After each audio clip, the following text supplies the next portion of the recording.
Officially, 1979 began at 7 o'clock in the evening of the 1st of January, like this.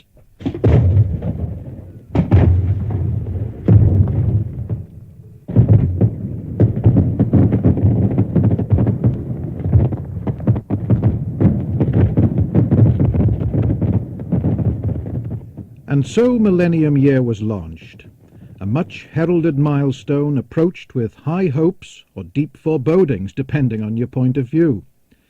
Well, as we've heard, it started quite literally with a bang, and the somewhat incongruous sight of yours truly commentating in the freezing cold on Douglas Promenade in a dinner jacket. Why? Well, after the fireworks, we repaired to the Gaiety Theatre just across the road to see the extensive and very impressive restoration work and to broadcast the Millennium Celebrity Concert. Before it began, they had the official opening of the new Gaiety Bar, where no doubt the members of the Millennium Committee toasted the start of a successful year. The concert itself was no ordinary affair. It began with the national anthem played by the Manx Youth Band, and then a ceremony took place on the stage which set the seal on Millennium Year, the arrival of the Queen's message.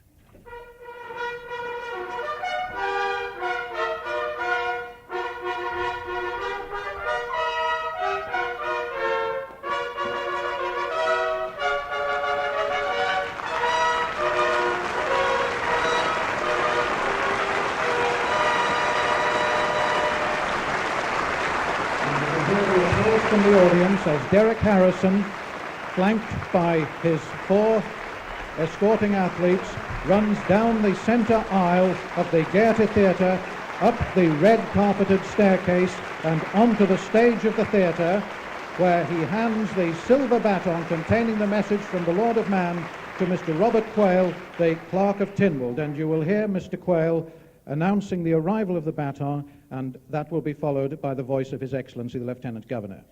Your Excellency, a message from Her Majesty the Queen, the Lord of Man. Mr. Speaker, would you be good enough to read the message? Speaker of the House of Keys, Mr. Charles Carouche. Your Excellency, Your Worship, my Lord Bishop, Your Honours, distinguished guests, ladies and gentlemen, the royal message reads, I am deeply grateful to Your Excellency, the Council and Keys in Tynwald assembled, and the people of the Isle of Man for your warm and loyal greetings.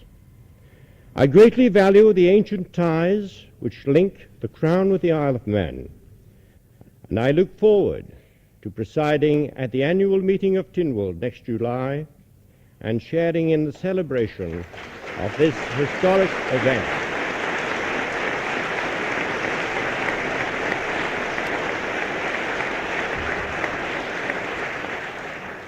Elizabeth R., Buckingham Palace. So now we knew at least that the 1979 Tynwald ceremony would be a royal occasion, and with that knowledge the audience settled down to enjoy an essentially Manx concert, given by some of the island's many talented performers, young and not so young. Here's a sample. It's 11-year-old Deborah Hinnigan, not even born in the Isle of Man, yet able to sing the Manx song Beradone in the Manx language.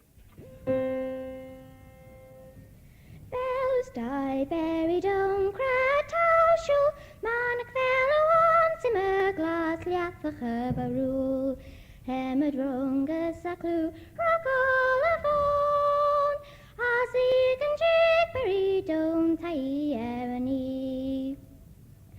Hool me Carrican, as hool me snow, as a barracold, or is as Liakerkion, Hemadronga Saclu, Rockallafon, Azig and Jig, Beradone, Tai Erani. The Britchanas Jerkinek as Osha Brabby, the Britchanas Jerkinek Cowishulnafi, Hemadronga Saclu, Rockallafon, Azig and Jig, Beradone, Tai Erani. Haishakurgus a cry a hui wefow, a sinkerada malaka was green ago. Hemedronga Saclu, Rock Olivon, Azig and Jigberry don't tire any.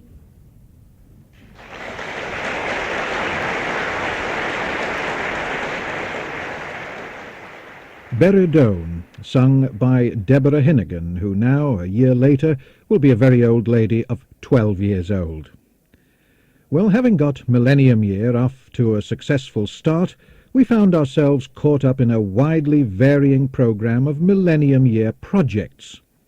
Many of these were organized directly by the Millennium Committee of Tynwald, but almost every organization, committee and local authority on the island decided that 1979 was the year to do something just a little bit special, or a bit more ambitious than usual.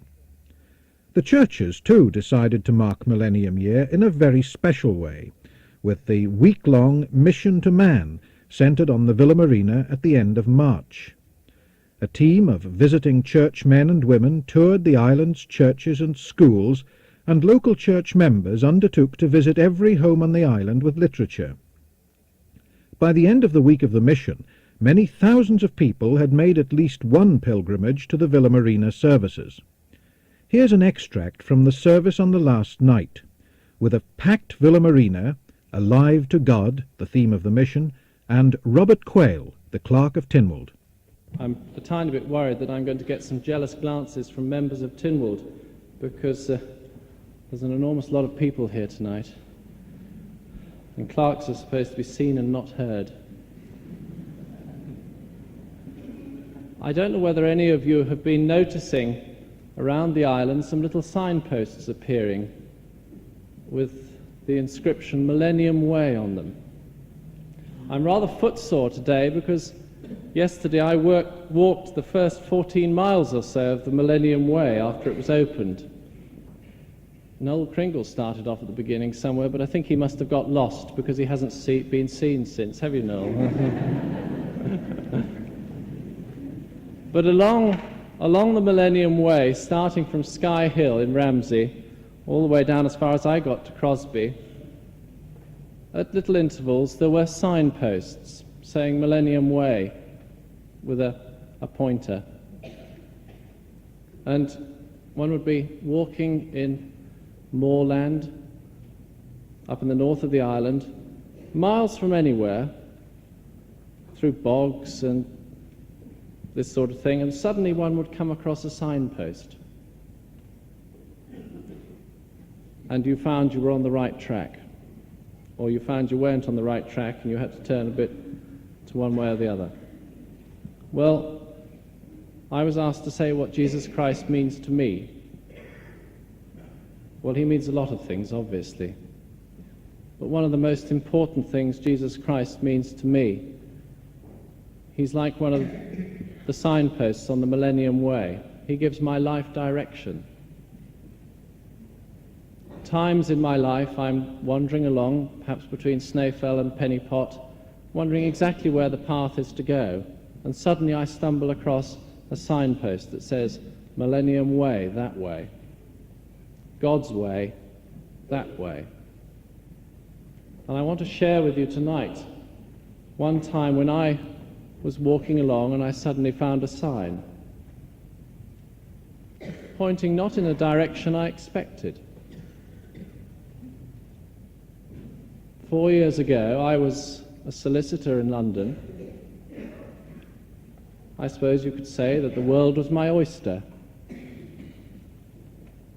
And one morning, I remember it vividly because I was in bed with flu, I got a telephone call from someone who said, they're looking for a new clerk of Tynwald in the Isle of Man. They want a lawyer. Why don't you apply? My first reaction was, well, I'm far too young, far too inexperienced. I wouldn't know where to start. It's daft for me to apply. Well, I did. And somehow the idea, from being rather rum idea, really, it became rather an attractive idea. But I was still pretty realistic about my chances.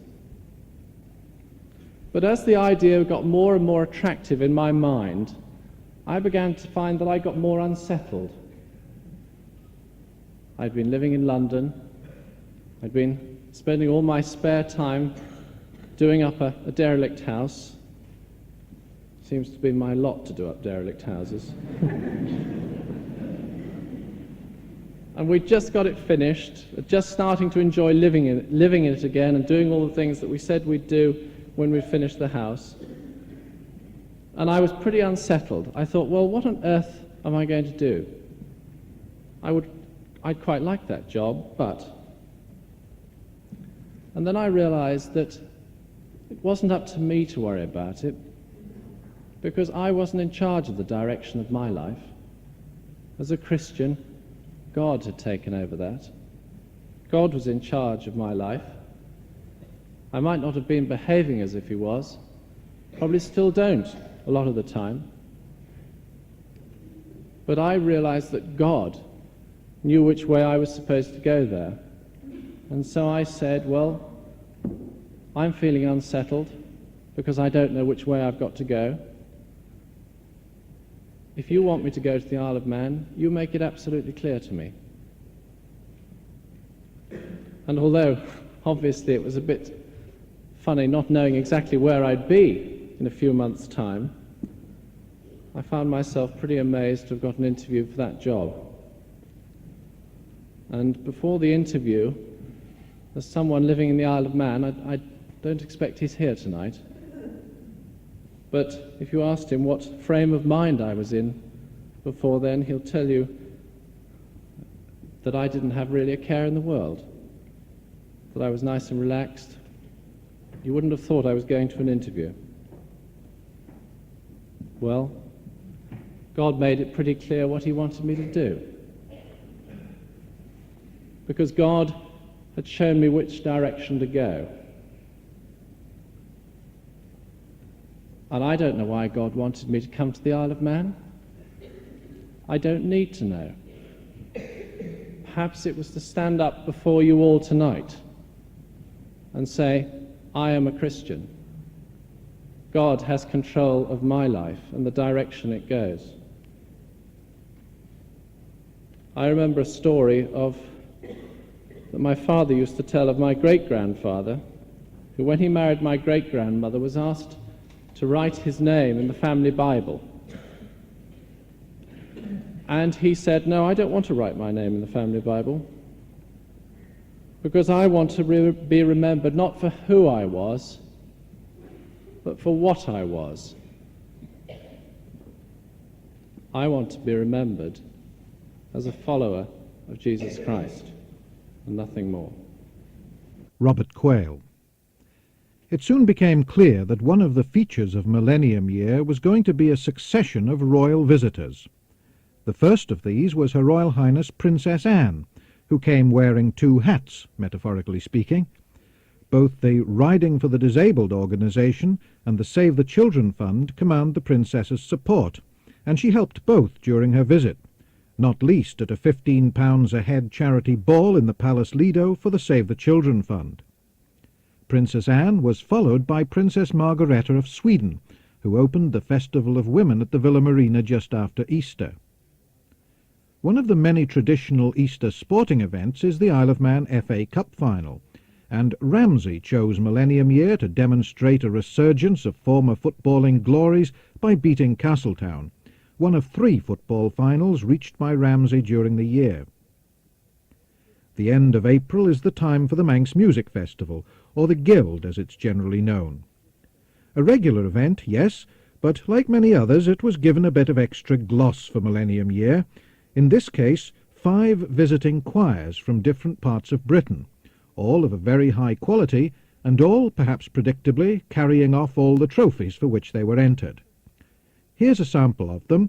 It's the Dalvate Singers from Balloch on the shores of Loch Lomond, singing about My Boy Billy.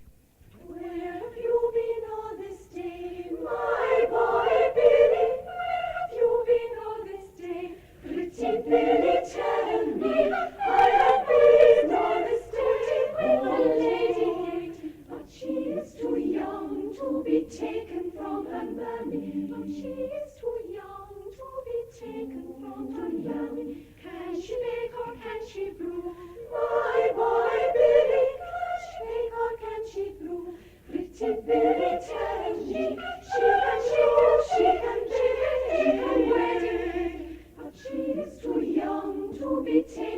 from her mammy. But she is too young to be taken from her mammy. Can she make a feather bed? My boy Billy, can she make a feather bed?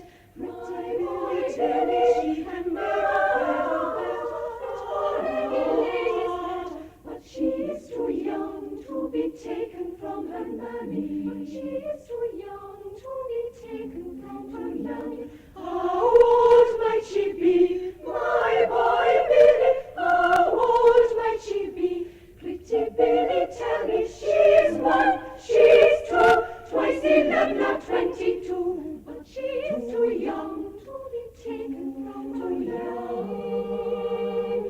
But she is too young to be taken from her mammy.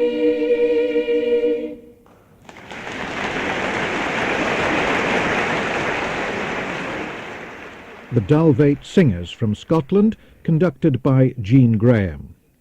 And the top award in the Millennium Guild, the Cleveland Medal, went to Douglas tenor Peter Kringle, who won his 3rd medal like this.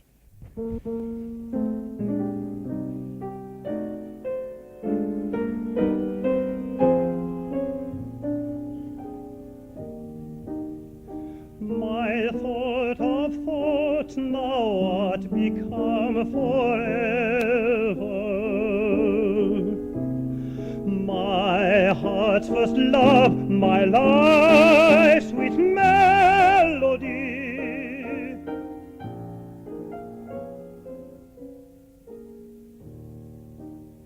No power on earth my soul from thine may sever. I love but thee, I love but thee, I love thee, sweet, to all eternity. I love thee, sweet, to all eternity.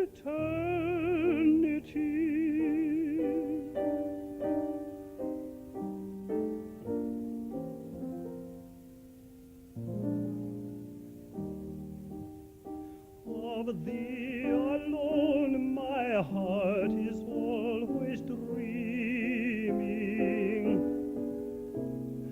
Mine 'tis to toil, rejoice, or weep for thee.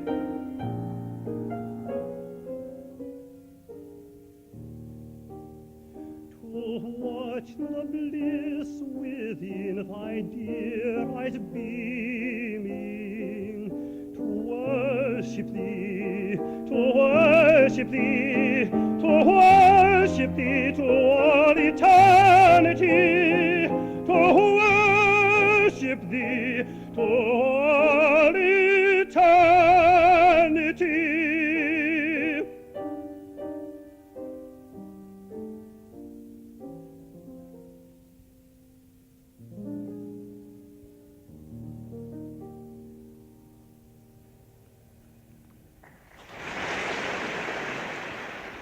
Peter Kringle singing I Love Thee by Grieg in the Cleveland Test. Well, it's only a matter of 3 or 4 weeks after the Guild before we begin the round of road closures and the attendant sporting events that are such a characteristic part of the Manx summer season. But before the island began in earnest what was publicised as its 1000th birthday party, it played host to the BBC's It's a Knockout television series. Douglas won the Insular contest at King William's College and went on impressively to win the Great Britain title in England and so enter the European finals in Bonn later in the year. Of course, to those in business, Millennium Year was largely an exercise in profit and loss, and the effects of the year on trading would be interesting to say the least. We heard from Finance Board Chief Percy Radcliffe that in any event the island's overall economic situation wasn't too bad. I have already told you that fairly substantial cuts have been made in the proposed expenditure for the coming year. This has enabled me and my colleagues on the board to be in a position to recommend to you that the policy which we adopted last year of reducing direct taxation should be continued whenever possible. And once again it's proposed that the direct rate of income tax is reduced this year by 0.5%. so that the tax rate for both residents and non-residents will be reduced to 20.5%. The Finance Board considered the possibility of a reduction to 20% this year, but decided it was prudent to restrict the cut to 0.5% and give more generous allowances to individuals. A 20.5% rate will provide an additional stimulus to both business and the individual, whilst the increased tax allowances will ensure that benefits from this year's budget are more equitably spread throughout the income tax system. Discussions with the United Kingdom government are still continuing on the suggestion that the island should take over the Customs and Excise Service, whilst remaining within the Customs and Excise Union. Considerable progress has been made towards an agreement, and I may, in my capacity as Chairman of the Select Committee on the Common Purse, be able to bring to you a further interim report, including the heads of a new agreement at the next Tynwald. Contrary to the policy of some governments, we assess our income before we decide what we will spend, and therefore it is essential that the expansion in finance and commerce must exceed the expansion in government administration, so that our income continues to grow and everyone on the island duly benefits. Well, that was Percy Ratcliffe, Chairman of the Finance Board, with extracts from the Millennium Year budget speech. And that deal with the United Kingdom government about the Customs and Excise is now close to being an accomplished fact. And so the character of the Millennium Year events began to change. From being fixtures of purely local interest, they became more and more directed towards the 1 million visitors that the Millennium Committee had set as what many people saw as a highly ambitious target. The Millennium was all bound up with the Vikings and their settlement in the island, so businessman Robin Bigland's idea of a commemorative voyage by a replica of a Viking longship was understandable. The money was raised both here and in Norway, and the purpose-built Viking ship began to take shape, using as many of the traditional skills and techniques as possible. In May, Lady Paul, wife of the Lieutenant Governor, launched the boat, the name given to it being the result of a competition among the island's schoolchildren. I named this ship Odin's Raven. A fair wind to the ship, success and prosperity to her brave and valiant crew to bring her safely to the Isle of Man. And now in Manx, Tami Genmis a longshore Fich Odin, Kiervai then long, as sonnis as Spidelis then skimmy brow Donald Eck, the Herleshi and Souches this Ellen Vanin. May good fortune and happiness follow you on all seas. Må hell og lykke følge deg på alle hav. And a nice touch there as Lady Paul says the launch ceremony in Manx also, and any moment now the Millennium Magnum of Champagne will be set loose, and hopefully a good strong swing, and she's launched a first time shot. And now Odin's Raven slowly sails into the fjord here at Ansoy. And the Manstad School Corps continue with their playing. One man with me at the moment is Manga Hansen, who built the boat. Manga, how do you feel now that you see her in the water? Well, I feel very happy now when she's launched. And we thank you from the Isle of Man for all the help you have given in this project. Yes, I'm very obliged.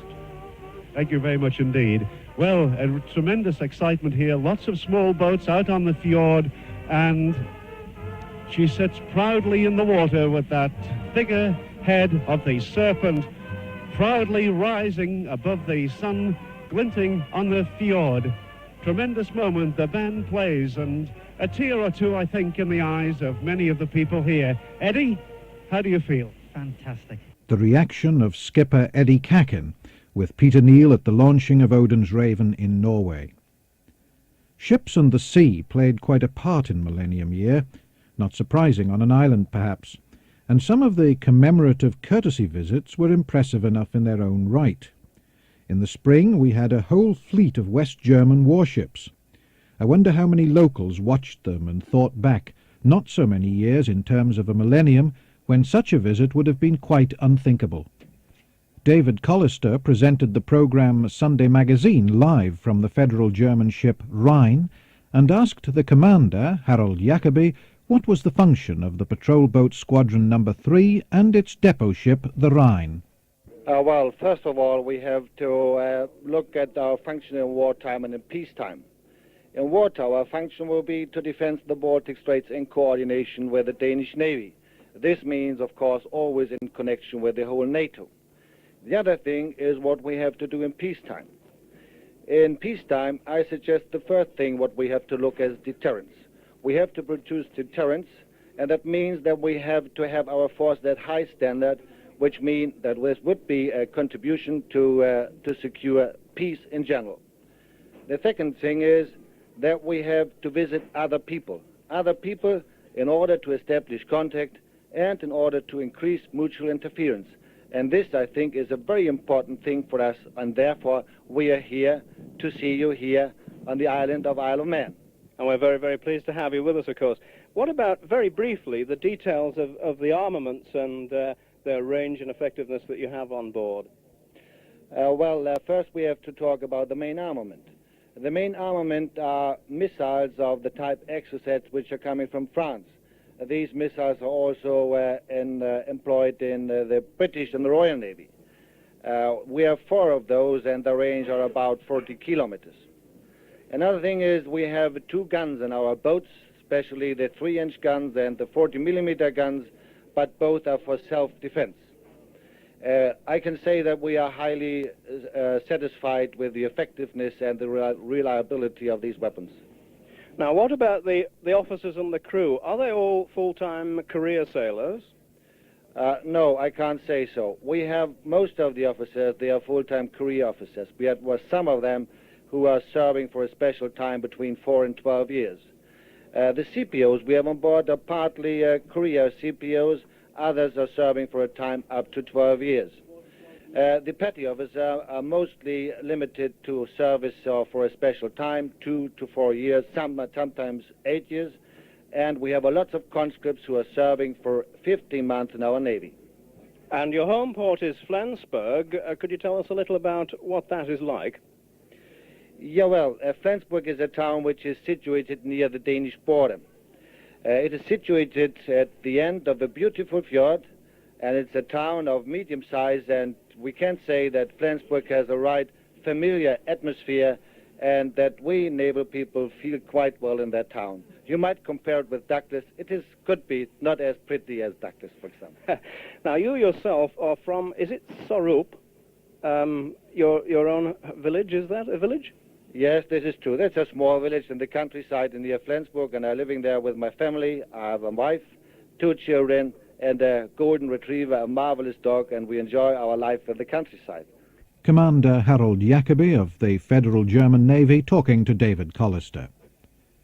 Well, by this time the island was building up to the annual invasion by the fans of the TT racers. 1978 had been notable for the storybook return of Mike Hailwood. Well, the great man was here again in what he declared to be his very last TT. Could he win yet again? Could he crown a unique TT career by winning the Millennium Schweppes Classic, the last race and climax of the week? Record crowds came to see, and what a performance they saw. Suzuki-mounted Mike Hailwood, former world champion, 14 times TT winner, against Scotsman Alex George, newly promoted to the Honda Works team and eager to make the most of it. For 6 laps of the course they fought, with never more than a few seconds between them. The pace was scorching, around 113 miles per hour, and the excitement was at fever pitch as Peter Neal described the finish. With the excitement and the tension you can feel here, the watchers are poised, ready. The computer, the Sperivac computer even, is feeling a lot warmer than it was when it started. We're looking at those lights. We'll try and get a time difference when those lights come on between number 6 and number 9, Mike Hailwood and Alex George. We're looking at those lights. We're willing those lights to come on for both of these magnificent riders. No sign of a light as yet. We check both boards. Watchers are poised ready. Who's it going to be? Could a tail ender just get in the way of one of them, and with only 2.3 seconds, that can make all the difference in the world. The lights not... Hailwood is there. Number 6, Mike Hailwood is there. We start the watch. We'll try and get a time difference at signpost. It's 10, 11, 12, 13, 14, 15, 16, 17, and Alex George is there, and that would appear to be that Alex George has 3-second advantage, and they've got what? Just a mile and a bit to come to complete one of the most exciting races that I think we've ever seen. Already the crowd on the grandstand are on their feet all the way along Glencrutchery Road. As far as I can see, the people are looking. Who's it going to be? Mike Hailwood or Alex George? We started the watches on those lights. If that's a guideline, it would appear that Alex George still has the advantage, very, very slightly indeed. And here's Mike Hailwood now, and he's going at a tremendous pace, and the crowd are waving to him. We start the watch now, and we've got 20 nail-biting seconds to wait. It's now 7, 8, 9, 10, 11, 12, 13, and here he is. Alex George is going to do it. Alex George crosses the line now, and I stopped my watch, and I can tell you I make it about 2.8 seconds only. We wait for confirmation of that, but what a tremendous finale to TT Week 1979. 2.8 seconds. Alex George beats Mike Hailwood. Tremendous performance indeed, and I don't think I've seen the crowds here so excited at a victory. And we wait for confirmation, of course, of these times, but we make it. It was just 2.8 seconds, and what a fantastic last mountain climb and descent by Alex George there. He was down at Ballaugh. He was a half a second difference when they got to Ramsey, and he's taken what? Well, that was after over 200 miles of racing at well over 100 miles per hour around the TT course. And so Mike the bike was just pipped, almost at the post. What did he think of it all afterwards? Oh, absolutely fantastic. I enjoyed it tremendously. The bike went perfectly. George was just going a bit too quick. And that's all I can say. It makes a great pleasure to finish second to a man like Alex today. And is that it? Is that it? That's the last one? That is absolutely it. I'm never going to ride like that again. Thank you. Okay, Mike. Mike Hailwood talking to Chris Carter. And so the TT of Millennium Year ended, and was followed shortly afterwards by the traditional Bicycle Week.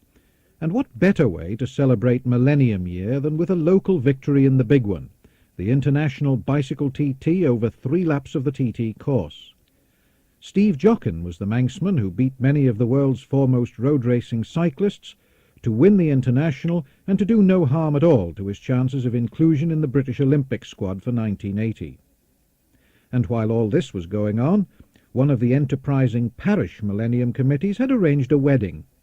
This was at Mackeld, where the parishioners all dressed up in Victorian costume to see a traditional Manx wedding, with the bride on a grey mare, with the roads swept beforehand rather than afterwards in accordance with Manx custom, and with plenty of jock for the men, and never let it be said, for some of the women too. June is the time of another musical feast, the Manannan Festival. This usually has something for everybody, and the children aren't forgotten. Remember this?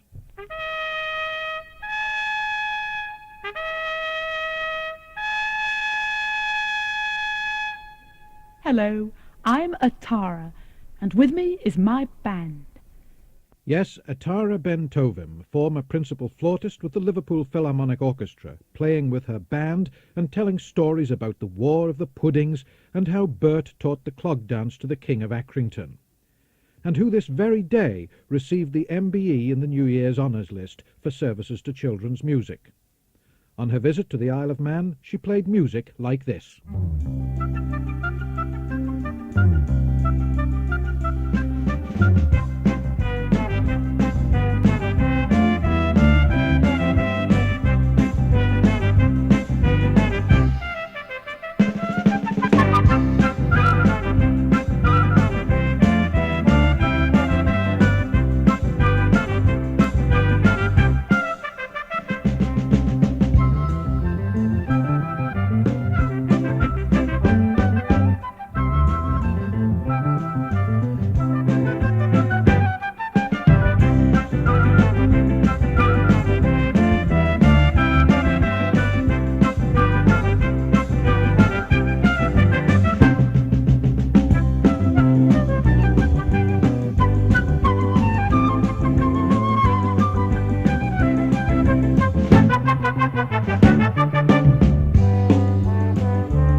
Atara's Band. Well, Mozart wrote the original of that, and John Harper arranged it. Meantime, as we approached the centrepiece of Millennium Year, Tynwald Week, the distinguished visitors list lengthened. The President of Malta was followed soon afterwards by the President of Iceland. Both of them saw a junior version of the Tynwald ceremony at St. John's, performed convincingly by about 600 enthusiastic primary school children in equally convincing costumes. And Dr. Christian Eldjarn, the President of Iceland, who came in Nordic Week, attended a concert in his honour in the Villa Marina. Star attraction was the King's Guard Band from Oslo in Norway, a group of young national servicemen who each January present music captain Rolf Nerdland with the job of moulding a completely new bunch of young soldiers into this.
Stars and Stripes by Sousa, played by the band of the King's Guard from Oslo, who played throughout the island during Nordic Week.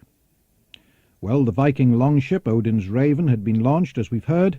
Her sea trials were completed, and then came the great day for the start of her 1,500-mile voyage to Peel.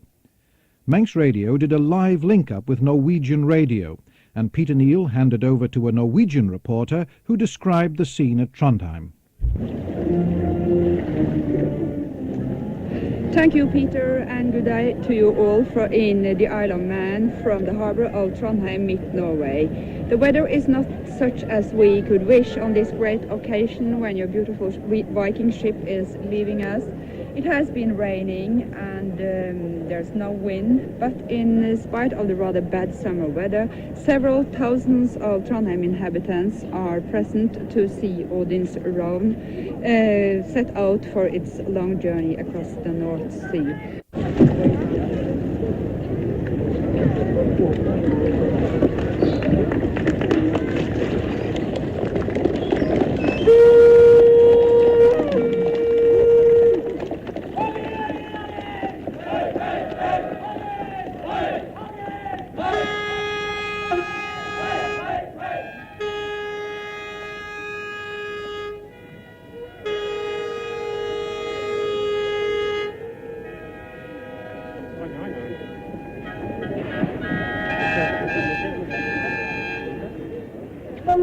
The great moment has arrived. The Odin's Ravn is leaving the harbour of Trondheim. Thank you from Kari Werner Røsti in Trondheim and back to Peter Neal in the Isle of Man. Well, the Viking longship made the voyage across the North Sea, and Robin Bigland and his intrepid crew survived a capsizing in the Hebrides to make a triumphant landing in Peel on schedule during the evening of the 4th of July. I can see now clearly the crew, and what a moment it's going to be for them and their families when Odin's Raven touches the Manx soil after 37 days of voyage. The crew members there's Robin Bigland, the chieftain, Colin Bowen, Brian Cousins, David Eames, Michael Ingram, Eddie Cacken, the skipper, George Neal, Shane Lucas, Rick Tomlinson, Richard Young, and Nigel Wood. They're the Manx members of the crew, and they were joined by 5 Norwegians, Odd Borstad, Rolf Hansen, Knut Hoff, Knut Skogøy, and Arne Vith. And now it's a matter of 30 yards. They're rowing well. I can see Robin Bigland, the chieftain, there.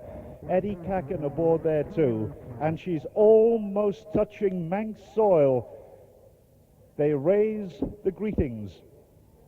The oars are going, the cheers are going up here at Peel, and Odin's Raven rowing as strongly as when she left Trondheim 37 days ago, and they are on Manx soil.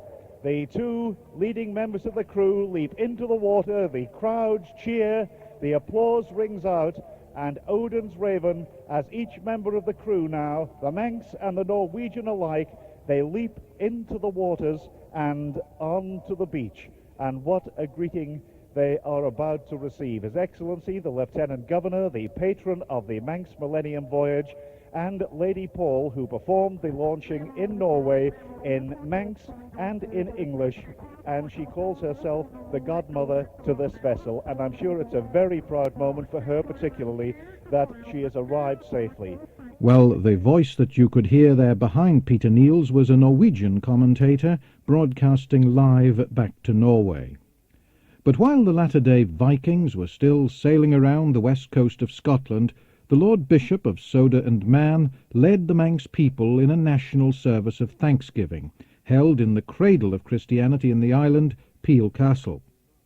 That was held on Sunday the 1st of July, the beginning of Tynwald Week. Preparations had been going on for weeks, even months. Rehearsals were in full swing for the Royal Tynwald ceremony at 7:30 on a Sunday morning of all times, and there wasn't a lady's hat remaining in the shops. Royalty meant pageantry, splendour and military ceremonial, and a whole host of military personnel descended on the island, guardsmen and parachutists saluting guns and horses, bands and trumpeters. And they all came together for 2 memorable nights at the Bowl in Douglas to stage a floodlit military tattoo.